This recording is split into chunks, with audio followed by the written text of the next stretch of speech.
The moment your paycheck hits your account, you're already making financial decisions, whether you realize it or not. Have you ever wondered why you keep earning, yet your money vanishes every month? Why do some people make less than you, but feel calmer and slowly build real freedom? What if the difference comes down to what you do in the first few minutes after getting paid? And if you don't change that moment, will anything in your financial life actually change 5 years from now?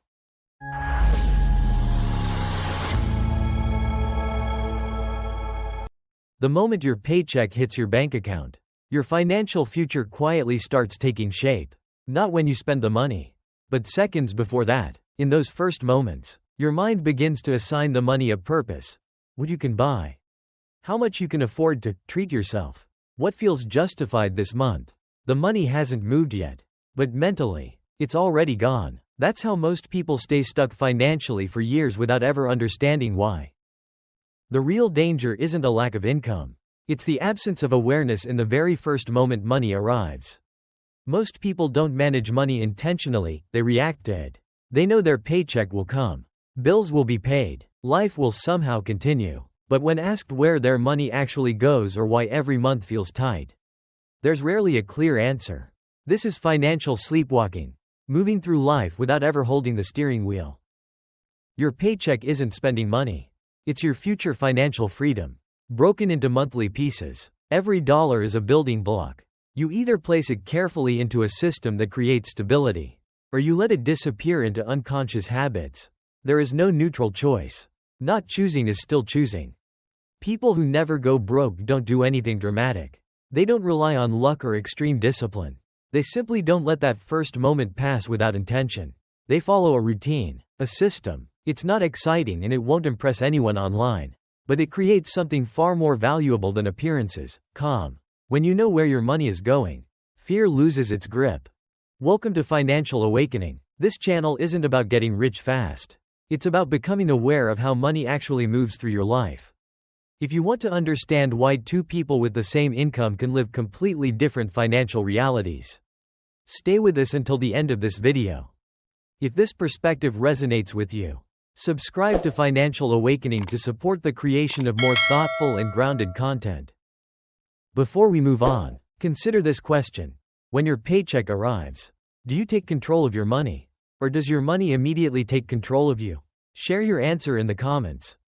After realizing that the problem isn't how much you earn but how money is handled the moment it arrives, the next truth is harder to face.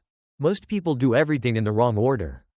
They pay everyone else first: landlords, banks, subscriptions, and only then ask what's left for themselves. And usually, the answer is nothing.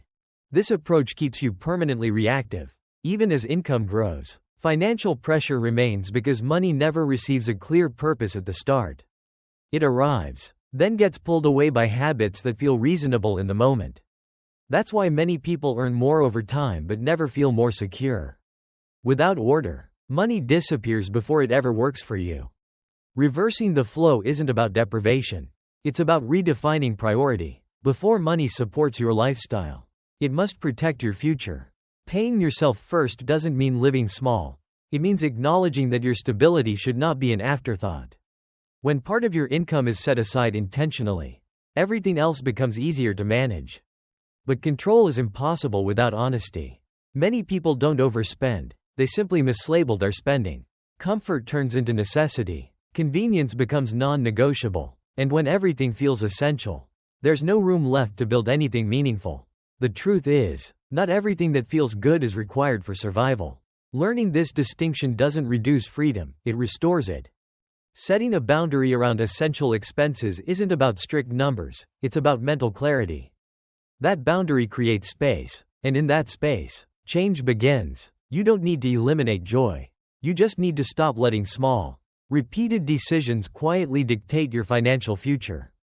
When money has order, pressure fades. When spending has limits, confidence grows. And that's the moment you stop surviving month to month and start building something that lasts. There's an uncomfortable truth most people avoid. The real issue isn't spending.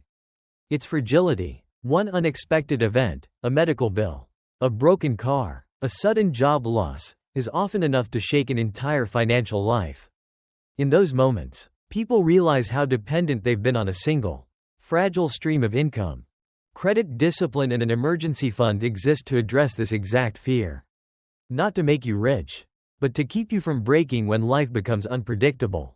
Making payments on time sounds ordinary, but it protects your financial reputation in an unforgiving system. A few missed payments can quietly raise borrowing costs and close doors you didn't even know were connected. Many people aren't poor because they lack money, but because past carelessness has limited their options. An emergency fund is even more overlooked.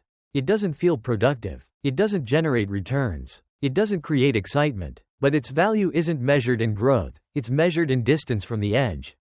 When several months of living expenses are protected, your mindset changes. Decisions are no longer made in panic. You stop accepting bad options simply because you're desperate for cash. You breathe differently. A common mistake is trying to make an emergency fund work.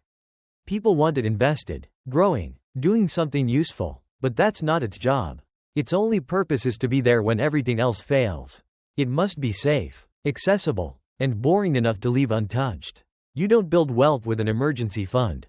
You build stability, and stability is what allows wealth to grow later. Once this foundation is in place, you exit survival mode. You're no longer living one unexpected bill away from collapse. Financial decisions stop being fear-driven and start becoming intentional. And that's the moment people begin building a future instead of merely surviving another month. Once a foundation of safety is in place, a new question emerges. If money is only being held to avoid collapse, when does progress actually begin? This is where long-term investing enters the picture, and where many people hesitate. Not because they don't want more, but because they're afraid of making the wrong move, afraid of losing money, afraid that today's decision will become tomorrow's regret. That fear keeps them still. And in finance, standing still is still a choice that allows time to pass without working for you. Long-term investing isn't a test of intelligence. It's a test of patience. Many people believe they must fully understand everything before they start. They wait for the perfect strategy, the perfect moment. Meanwhile, the most valuable resource quietly disappears: time. The uncomfortable truth is that building wealth doesn't require genius. It requires a system simple enough to maintain for years, even when life becomes busy or exhausting. The deepest pain of not investing isn't missed returns, it's dependence. When all income comes from current labor, you're forced to keep running. A day off brings anxiety. A disruption brings fear. Long-term investing doesn't make you rich quickly, but it creates a silent current where money begins to support you instead of merely trading for your time. The real power of investing lies in consistency. Not big wins, but small actions repeated over long periods. When money enters the market with discipline, it grows in ways short-term effort never can.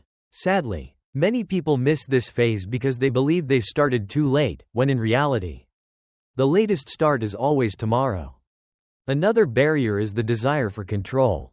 People want the right stock, the right timing, the right strategy. But the more they try to control everything, the less they act. Successful investing doesn't require beating the market.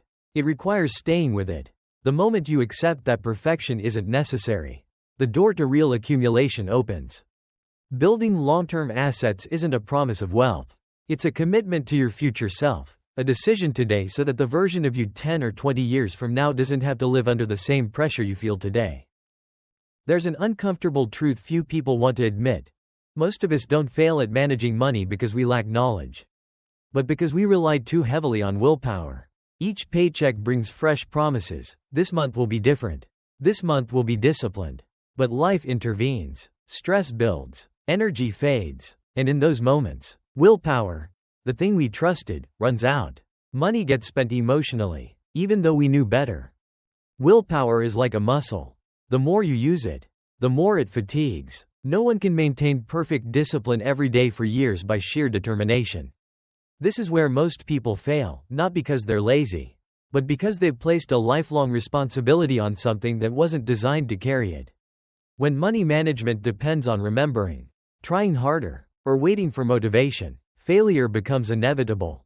Automation isn't about becoming robotic. It's about freeing yourself from the same internal battle repeating month after month. When money is automatically allocated according to a preset plan, Decisions disappear. You don't have to debate whether to save or invest. That choice was made earlier. When you were calm and rational, the system keeps running whether you're tired, distracted, or emotionally drained. But automation doesn't mean neglect. A subtle mistake is setting a system once and never revisiting it.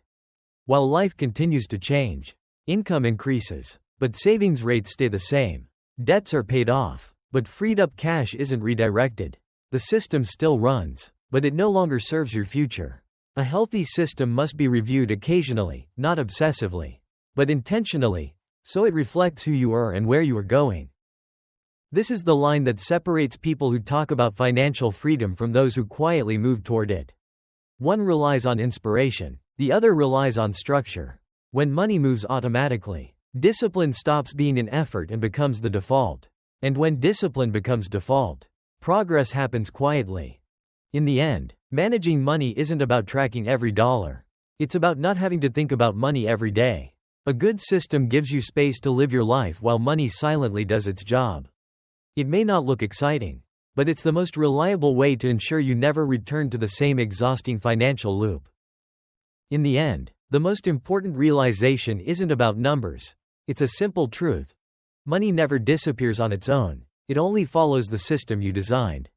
Or the absence of one. Most people aren't broke because they earn too little, but because they live inside a chaotic financial structure where decisions are made through stress, emotion, and delay. Without structure, money creates anxiety. With structure, money becomes a tool for peace of mind. The deepest lesson here is this: financial freedom doesn't come from trying harder, but from thinking clearly from the beginning. Instead of asking, "How can I make more money?" start with, "Where is my money being directed every month?" When you build a clear, automated system and review it occasionally, you don't need perfect discipline or motivation. The system carries the weight for you. Applying this is simpler than it sounds. Start small, but start now. Create a flow that prioritizes safety, stability, and your future before consumption. When money moves with intention, your life gradually follows that same direction. Before we close, let me ask you one simple question, right now. Is your money being controlled by emotion or by a clear system? Please share your answer in the comments so others can reflect as well. And if this message resonated with you, subscribe to Financial Awakening to support the channel and help us continue creating thoughtful content about money, mindset, and long-term freedom.